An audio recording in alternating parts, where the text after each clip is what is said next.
Welcome to Guide Guru. We hope this video helps. You'll begin by requesting a copy of your photos from Facebook because that creates a single, complete archive you control. First, open Facebook on a desktop browser. Mobile apps limit options.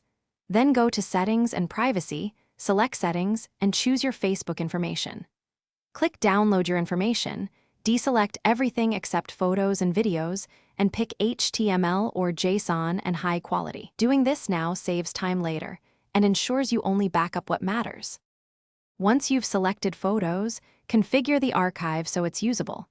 Set a date range if you want specific years, otherwise leave it all. Pick high media quality for full resolution images and choose ZIP as the file format for easy extraction. For large libraries, select smaller file sizes so Facebook splits the archive into parts. Make sure your email is current and two-factor authentication is enabled so you receive the download link securely and avoid delays or unauthorized access. After Facebook prepares the archive, you'll get an email with a download link. Open that link on a desktop and download each ZIP to a folder named Photos Backup with today's date. Extract the files and verify counts and key albums to confirm everything transferred.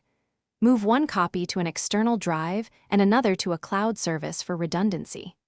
If the download fails, clear your browser cache, try a different browser, or re-request the archive. Low storage or expired links cause most problems. Thanks for watching. Consider subscribing if we helped you today.